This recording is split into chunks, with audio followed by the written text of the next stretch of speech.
It's time to accelerate. Hi, I'm your host, Andy Paul. Join me as I host conversations with the leading experts in sales, marketing, sales automation, sales process, leadership, management, training, coaching, any resource that I believe to help you accelerate the growth of your sales, your business, and most importantly, you. Hello and welcome to Accelerate. I couldn't be more amped up to talk to my guest today. Joining me is Max Altschuler. He's author of a great book called Hacking Sales, the Playbook for Building a High-Velocity Sales Machine. He's also the founder of Sales Hacker Inc., an online publication and events company based in San Francisco. Sales have changed, and there's no two ways about it. Selling has changed, driven by the power of the internet. This, in turn, has radically changed how customers buy. And at the forefront of changing sales models are tech companies, sort of like software as a service startups. And we're seeing innovation in that sphere really drive sales innovation. But often in my work, I see these mid-sized and small enterprises that seem to think this new paradigm doesn't really apply to them, new paradigm for buying and selling. So my guest today, Max Altschuler, is going to help us sort out how you can create your own high-velocity sales machine. Max, welcome to the show. Thanks for having me, Andy. So tell us a little bit about you. How'd you get your start in sales? Yeah, so always been somewhat enterprising ever since an early age. My dad said I got in trouble in kindergarten for trying to sell my Halloween candy on the school bus, and and kind of been selling ever since. Usually something that I've done for myself. Ever since again grade school, coming up out of college. I started my first business out of college. We built a social media company, and it was in 2011. 2010, 2011, the Yelp and Foursquare craze was happening, and businesses were trying to understand social media, and so we were helping them by getting small businesses, real estate agents, bars and restaurants involved, and built a pretty nice business from the ground up, nice little lifestyle business, but really wanted to do something bigger, and we were teaching ourselves how to program. Came across a company called Udemy, an online education company, and reached out to them from Nicaragua. We were running this business from Central America. Our goal was to make American money while living abroad, and that was like number one to us. But at some point, you get a little too ambitious, and you're like, okay, what's bigger here? And ended up getting the first business development job at a company called Udemy. Helped them go through their A round, their B round, and build out the supply side of that marketplace. And that's where we started really understanding what sales hacking was. And it's basically like a really technical way of building their top of the funnel, and then working people through it. So, there are a lot of different ways to kind of hack your sales, whether it's technological capital or human capital. So, using virtual assistants in the Philippines. There's a lot of different things you could do. Psychological, when you're selling at an early stage, you're talking to a prospect, and you're like, oh, well, let me get this over to my creative team and see what we can do. And your creative team is basically using Photoshop or something like that, or, somebody in the background that you're outsourcing to in Bangladesh. But, you have to sound bigger than you are really early on. So what ways can you kind of hack it to get your business off the ground, generate more revenue using less resources? And that's kind of where we started. And it's evolved greatly from there into just the next generation of sales. I mean, no matter what level you are, what you're doing at that company, whatever your role is in sales, there's a lot of technology out right now that can help you do your job more effectively and efficiently, and make people more productive. So that's kind of how we got here, and that's kind of how I got my start. And I went from Udemy to Attorney Fee. Was the VP of Business Development at Attorney Fee. We sold to LegalZoom, and then got this going. Okay, this going meaning Sales Hacker. Sales Hacker, Hacking Sales, the book. Yeah, exactly. So what does high velocity mean then in that equation? Yeah, so again, generating more revenue with less resources. So how are you building, one, a really efficient pipeline, and two, how are you closing those deals faster than ever before? You want to really calculate, are you getting the most revenue per lead, and are you closing deals in the fastest possible cycle possible? Do you have a really fat, healthy pipeline? There are a lot of things that you would just want to take a pulse on, and the high velocity comes into play in, getting those deals closed, building that pipeline as fast as possible, and getting people through it as fast as possible in an efficient manner, and making sure again that they're really targeted prospects to begin with. If you focus in on your ideal customer profile early on in the process, you're going to get more higher qualified leads in your pipeline. Your pipeline is going to be fat, full of only qualified prospects, and they're going to close a lot quicker. So again, if you focus on that high velocity part, you're really focusing on a lot of things, even further, in the beginning of the process that make it easier for it to go quicker, as it goes down the line. So it seems like, again, one of the real impressions that I get, and I'm out there talking to companies both in the tech space as well as the non-tech space, and specifically more in the non-tech space, is a business owner or CEO sort of listening to the show. Maybe they have 10 sales reps still handling life cycle selling. They haven't done any specialization. They got geographic territories, setting their own appointments, doing all that. And they're sort of rightly worried the world's going to pass them by. So what's the first recommendation you'd give them, him or her, to help transition to a, to high velocity sales model? Yeah. Specialize and verticalize. So again, you should have, it's two separate things. One, you should have reps that are doing the top of the funnel and building out that pipeline, and then reps that are in charge of making sure that pipeline closes and closes quickly. And then on the third end, revenue per lead. So making sure you get the most out of them. So in the beginning, you're going out and you're filling the pipeline as fat as possible with the most qualified leads that you can. Then you have reps in the middle, your AEs, so your SDRs, then your AEs, who are making sure those deals close and close quickly and are not falling through the cracks. And then you have your customer success at the end, who's doing upsell, cross-sell, resell opportunities to make sure you're getting the most revenue per lead that comes in per company. The second side of that is verticalize. So you are going out and finding, okay, who is your ideal customer profile? Go and look at your past deals that you've closed and see not only what types of companies you're talking to that typically close, but what the role is, what that title is that usually signs those deals, and who else is involved. Go out and find who your competitors are talking to, and who are customers of your competitors, using companies like HD Data, Datanyze, DataFox.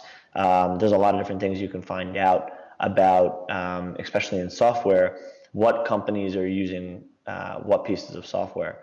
So if you were a MailChimp competitor, or like a marketing automation competitor, you'd want to know who's using Marketo. You can actually find that on the internet. And then, a real basic, easy way to do that is also go to like customer testimonial pages and see what types of companies are on those pages, and then go after those types of companies. So if you're verticalizing, if your reps, at the top of the funnel are looking in certain areas that are high yield, they're going to have it's going to be a much more efficient way to kind of prospect and build that fat pipeline, because you know exactly who you're going after. So you're almost pre-qualifying by figuring out your ideal customer profile, and you can do that, kind of like, BANT and ANAM, budget, authority, need, timing.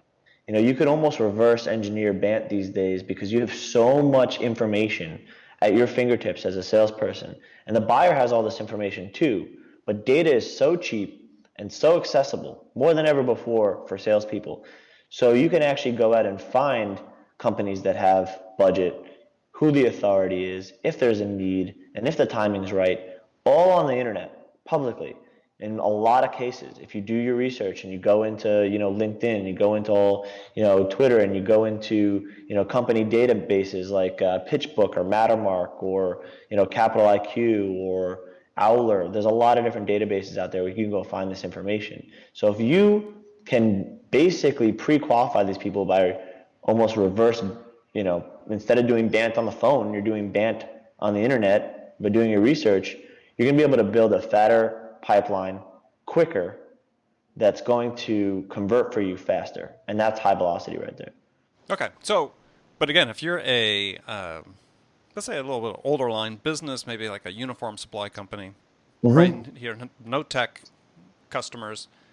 So so they have to begin to understand. First of all, okay, you've got one sales force. You need to start thinking about specialization, as you talked about. You're going to need to have Some sales reps are focused purely on prospecting, which we typically call sales development reps, Yep. who will then focus on a list of names that are your ideal customer profile.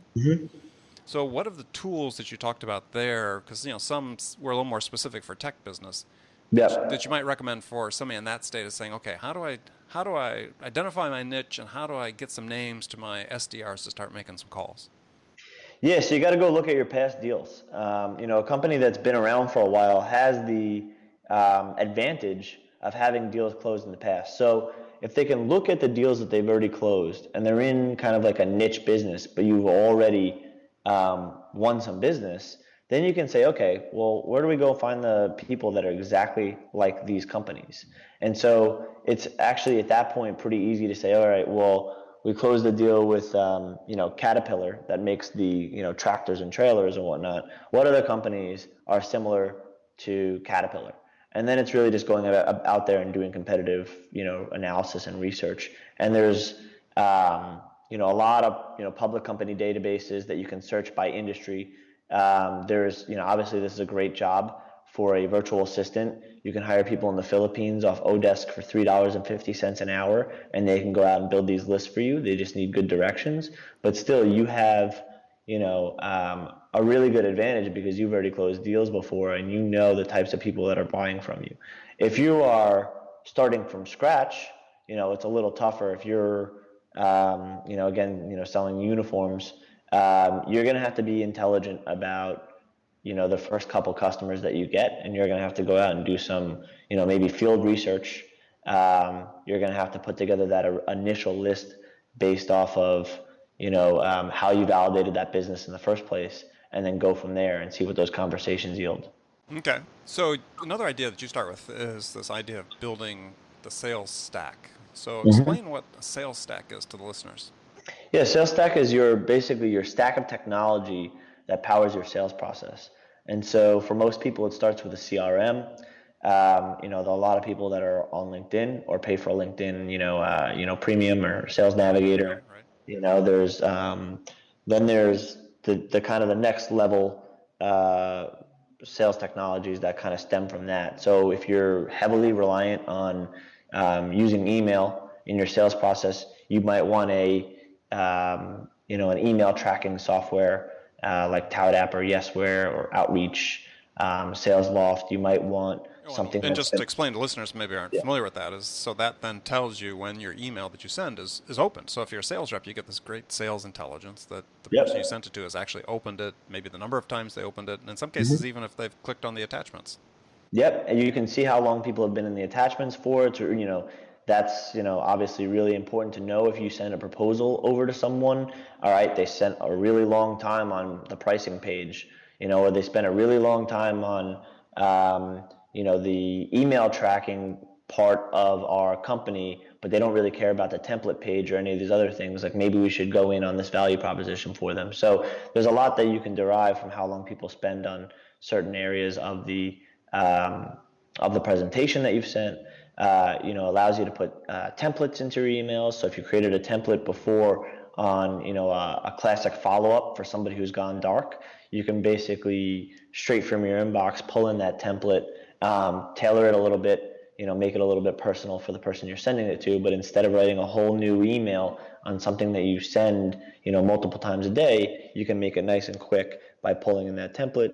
Again, you get the tracking capabilities. So if you were heavily reliant on email, this is a huge this is extremely valuable for you.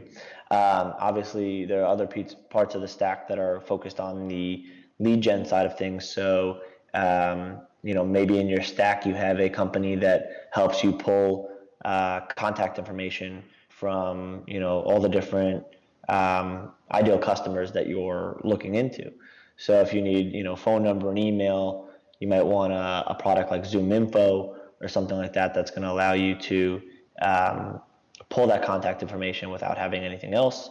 You can pull information straight from LinkedIn. So if you want somebody's email address and you want to hit them with an in-mail and an email, you can use SalesLoft or Datanyze or any one of these companies' Ringlead that allows you to pull it straight from LinkedIn or other social sources. So that's an integral part of your stack. Again, I mentioned Datanize earlier when we were talking about finding your competitors. So maybe you want to know everyone who's using, Marketo. If you're a marketing automation company, that would be an integral part of your stack. There's plenty of stuff around kind of hiring and managing. There's kind of like make your sales team like a fantasy football team type apps. I mean, there's so many different buckets now, and so many different types of technologies that are being built for salespeople. It's a really exciting time to be in sales.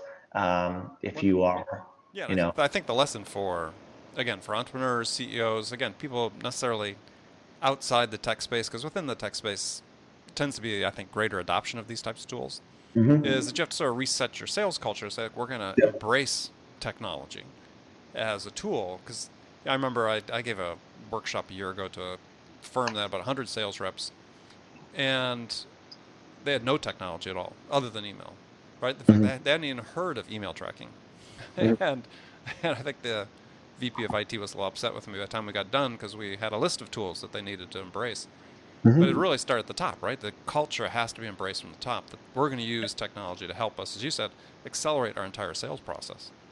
There's a stat that 40% of the Fortune 500 in the year 2000 is no longer on the Fortune 500 in the year 2015. So 15 years later, what, 220 companies dropped out of the Fortune 500? And it's because they didn't adapt, they didn't evolve. And so, there's a lot of companies coming up now that are building, solutions for clunky legacy, systems in this kind of lightweight cloud, SaaS software. And, their sales teams are all highly technological. They are embracing the technology that's coming out for them. And, like I said before, data is cheaper and more accessible than it's ever been in the past. And there are a lot of companies out there working to make it actionable for the salesperson. And so, if you don't embrace that, you are just really kicking a blatant advantage in the face. And, it doesn't make sense to me, but, we'll see if companies can survive without doing it. I don't think they will. Okay, good. Well, You we're going know? to take a short break. But before we do, let me pose a question to you that I pose to all of my guests. And I'll take your answer when we come back from the break. So here's the scenario. You've been hired as a new sales leader at a firm whose sales have stalled out. And senior management's really anxious for things to change. So what two things would you do in your first week on the job that would have the biggest impact? So think about that, and I'll be back after the break with my guest, Max Altschuler. Attention, sales leaders. Would you like to give your sales team the tools to drive more quality connects, scale their outreach, and spend more time selling? Well, you can with LiveHive. Get your ROI. Try it now at livehive.com/ROI. That's LiveHive, LIVEHIVE.com/ROI. Welcome back. I'm guest today, Max Altschuler, founder of Sales Hacker Inc. So Max, before the break, pose the hypothetical scenario. I ask all my guests, new sales leader coming into a company with sales have stalled, desperately need to be turned around. What two things would you do your first week on the job that would have the biggest impact? Yeah, I think you got to simplify right off the bat. So you got to come in and you have to implement your process. But before you implement your process, you have to simplify everything. So, maybe cut a little bit of the fat, reorg the organization that you currently have that you adopted. Check in on maybe do some back channeling on all the reps that are currently there and see if they are a right fit for the way that you're trying to rebuild that organization. And I think it starts with the people first and making sure that that team is in order. And so, simplification really comes in on the employee side and what everybody's roles are and making sure everybody knows where they fit on the team and making sure you have a great team in place. And then on the technology side and the process side, getting in a room with, sales ops and some of my sales leaders and saying, all right, well, what do we need to do to make this thing a well-oiled machine and really, really make this thing highly efficient and our reps highly effective. And at that point, it's really taking a survey on, how the the team operates, between sales development, account execs, customer success, and then what type of sell it is. So there's obviously a lot of things that matter. Again, with sales, there's like no silver bullet. So depending on the deal sizes, depending on the deal cycle length, depending on there's so many different things. There's so many different variables that would change how you built that process. But you would basically, one, want to simplify, and then two, put a process in place that you think will be successful and pretty tight. And again, you're going to have to pivot quite a bit, that process. You're going to have to test and tweak and modify a lot of things. But I think you put something down there, you build, test, and then measure the results, and then use the best ones. And it'll be a lot of A/B testing, certain areas of that pipeline. But I think at some point you can right the ship. If you believe in the product and your team believes in the product, there's no reason why you can't figure it out. Okay, good. So one of the things that you hear oftentimes about sort of this new sales model, the specialized sales model, and so on, is that it maybe doesn't work as well in more complex sales. So, a lot of companies have more complex systems or products they sell. So, what's your thought about that? I'd say it would work more in more complex sales. I mean, there are a lot of things in a complex sale that you can make more efficient. It's actually in the less complex sale, I think people are hesitant to buy into too much technology or anything like that because they were already closing so quickly. So for a company like Yelp that sells ad space to SMB, they're not going to layer on a ton of technology because their guys are just sitting in chairs and dialing a million times a day because they're getting small deals from, quick cycles from mom and pop shops. But in the more complex, the bigger the deal, you actually need more technology. You need more visibility into your sales process. You need a company that's going to be able to tell you, all right, I sent this guy a proposal. Has he opened it yet? How long have they looked at it? What are they looking at in the proposal? I want to know that in a complex deal. When I'm selling, $5, ad space to a mom and pop shop on Yelp, I don't really need that visibility. When I'm selling, massive deals that are 12-month plus cycles, cutting down that cycle by anything could be hundreds of thousands of dollars in revenue as far as opportunity costs go. So, and as far as the deal goes, I mean, speed wins, time kills deals. So you want to be able to be as efficient as possible on those complex deals. And the more complex they are, I think the more you want to focus on that efficiency and making sure that things are streamlined and nothing falls through the cracks, because you lose a deal in that model compared to the up model, and it's a huge hit. Yeah, no, I agree. I mean, that's the reason I wrote my book, Zero Time Selling, was all about efficiency and sales process. But I think it's something for companies that aren't as accustomed to the innovation in the sales model that we see, that a little more old school, is that have to think about the fact is specialization and technology are really essential to evaluate in terms of how they can benefit your business and shorten your sales cycle. Yeah, I think people come around. It always takes time with these things. It's still very new, but over the past 2-3 years, sales has evolved. I think more than ever before. We're in this era where I think this. Well, I think it's starting to, right? See, I think it's a lot of things. I think we sort of. This is part of the reason I'm really addressing the show to people sort of outside the tech space. Is I think we sort of get fooled by what's happening in the tech space and think that it's being replicated outside. And my experiences as speaker and doing workshops and having people give feedback on the things I write is that the penetration is still pretty small. So we still have a lot of work to do to get the broader economy to embrace this type of model. Humans sold in the beginning, dawn of time, was face to face, and then the phone was invented. And imagine if you didn't embrace the phone when the phone was invented, and then email was invented. Imagine if you didn't use that in sales. So now I think we're in another era right here, which is like the enhancement era. It enhances all three of those things. It enhances everything you do in sales. And I think this is another, one of those milestones where it's like, you just got a huge advantage. If you don't use it, the people that are going to basically eat your lunch. So, if you're still selling door to door, and not taking advantage of the phone or email or even all this stuff to enhance your sales process, you're probably not going to be doing as well as the people who are. So this is another level of that. So what are the new skill sets then that sales leaders need to be able to embrace? Because really, change is going to come from the top for the most part. I mean, there's all the models where the sales reps embrace change and it begins to filter up through the organization, but cultural changes really need to start at the top. So what are the new skill sets, I said, that sales leaders need to have today?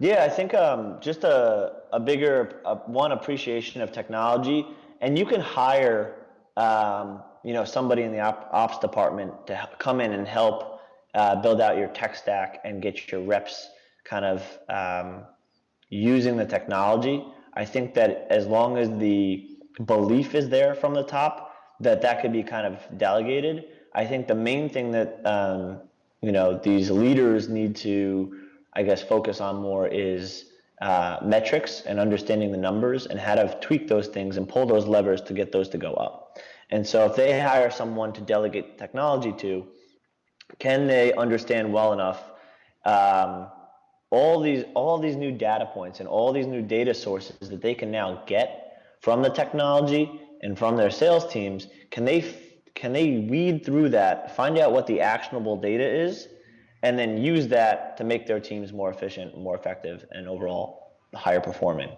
So that's the kicker right there. Is you have all this data, you have technology that's making it actionable.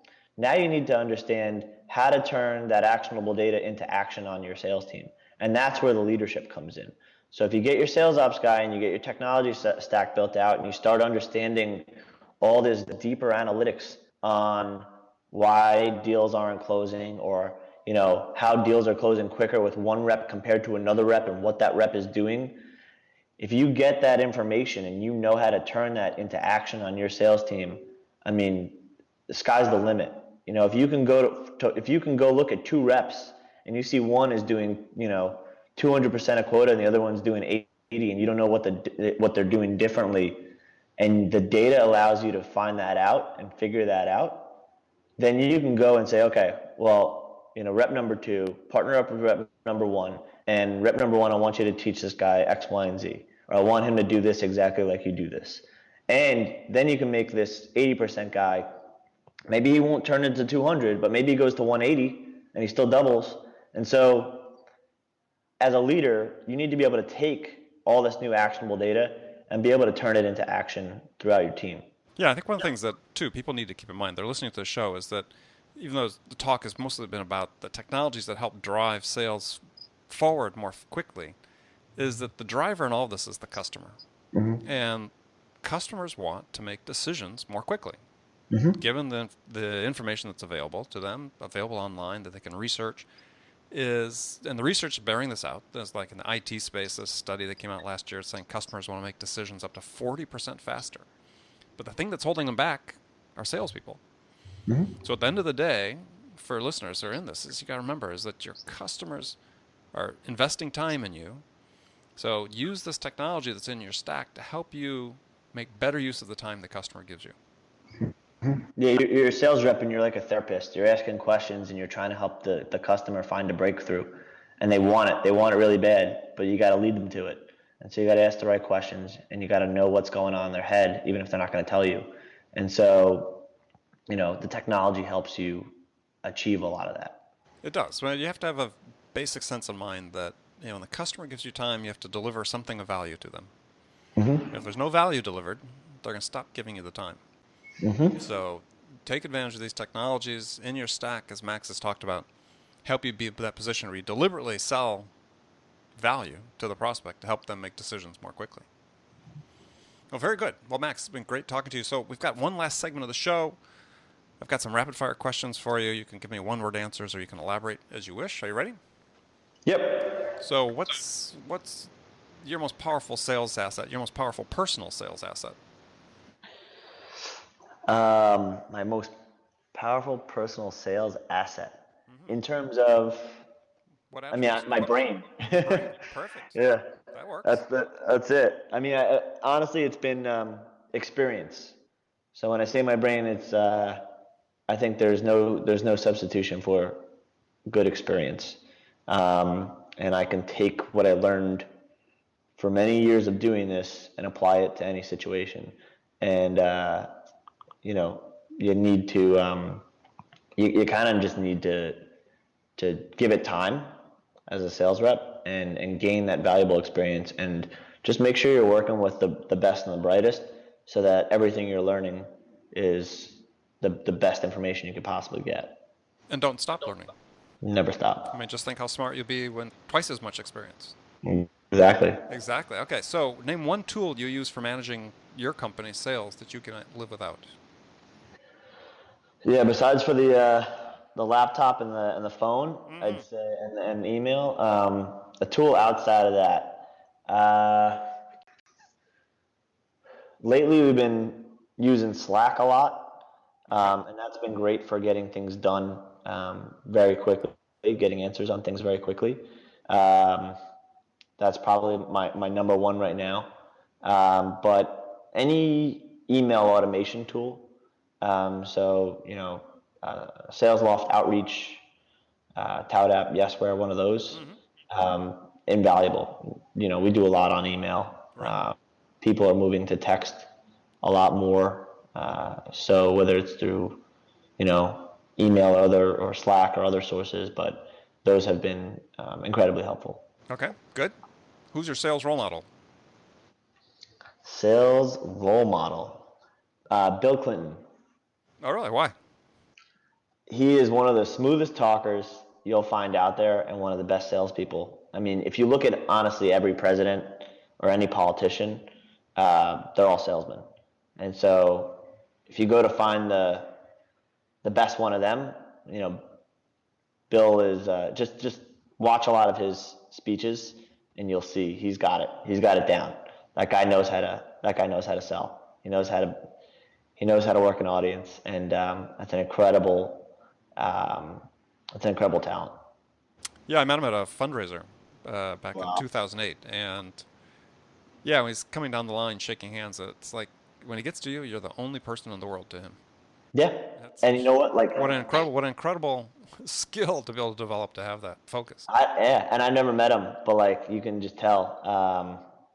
Yeah, he's phenomenal. I mean, that's if I was gonna tell someone like we're learning sales from scratch, I'd say go watch a bunch of Bill Clinton, speeches and videos and see how he works a room and how just try and um, use his mannerisms and the things that he does. He does it for a reason. And I always like to find the best people at what they do and what they studied, and just copy that. And he's one of those guys. Okay, so besides your own book, what's the one book every salesperson should read? The predictable revenue, obviously from Aaron Ross, is fantastic, especially if you're building an SDR model. I don't know if I have one book. I do multiple books. Sure, but what about it? What about that's really for a manager more than Yeah. anything else? What about a salesperson? For a salesperson, um, It's a great book, Predictable Revenue. Man, the everybody greatest, should read it. yeah, But greatest salesman in the world by Og Mandino.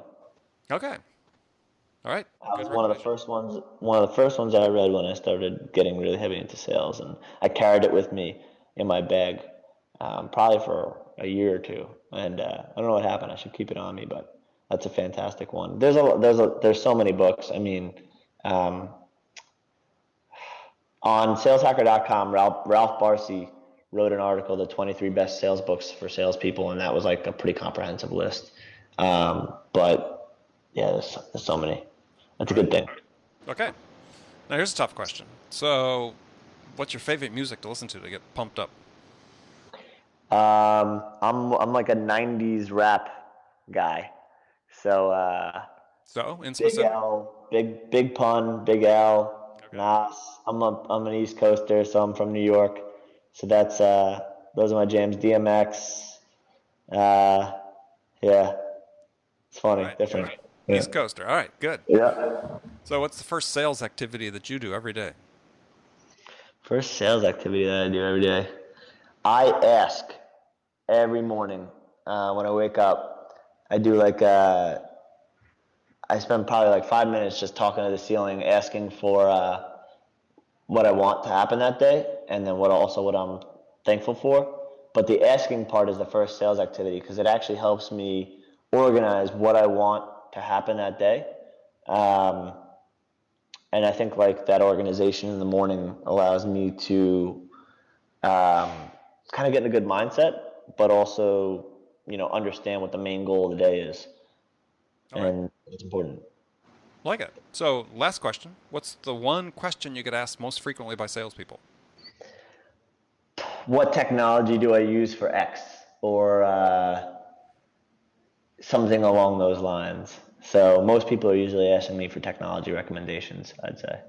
Okay. I was going to ask you what the answer would be if X was a specific thing, but Yeah, I mean, it just depends on what you're trying to do, and honestly, like again, there's no silver bullet. So if you need an automation software for sales, depends on your company type, depends on a lot of different variables.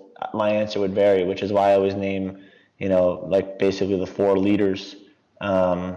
When I talk about it, because you still need to do some evaluation if you're a company that's looking into something like that. okay. Great.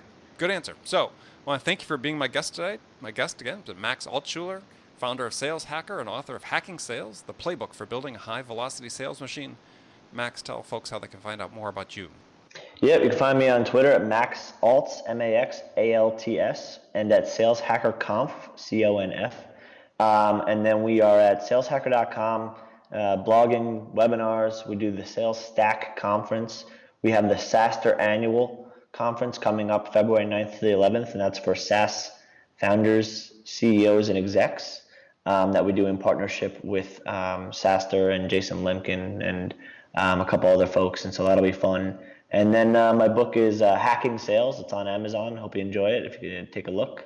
But it's all about kind of the modern era of building out a sales team and a sales process. And I had a great time, Andy. Thanks for having me on here. And, definitely find me on LinkedIn, Twitter, hit me up. I will respond. Okay, great. So thanks, Max. And remember, friends, make it a part of your day every day to deliberately learn something new to help you accelerate your success. And subscribing to this podcast is an easy way to do that. Then you'll make sure you don't miss any of our conversations with top business experts like our guest today, Max Altschuler, who share their expertise about how to accelerate the growth of your business. So thanks for joining us. Until next time, this is Andy Paul. Good selling, everyone. Thanks for listening to the show. If you like what you heard and want to make sure you don't miss any upcoming episodes, please subscribe to this podcast on iTunes or Stitcher.com. For more information about today's guest, visit my website at andypaul.com. Hi, this is Andy. I have a special offer for loyal listeners of Accelerate. It's a no-obligation free trial of my zero-time selling interactive online training.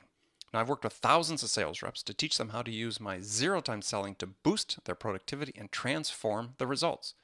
And so if you want to learn the same proven strategies to help you open more doors, have more effective sales conversations with prospects, and close more orders, then my zero-time selling interactive training system is a fit for you. It's incredibly simple to start. Just take out your smartphone and text the word TRUST, that's TRUST, to 96,000. Now, do you have your phone ready? Send a text to 96000. That's a 9 and a 6 followed by 3 zeros. Now enter the single word message TRUST and hit send, and you hear right back from me with instructions on how to sign up for your free trial on my zero-time selling interactive training. I look forward to seeing you there.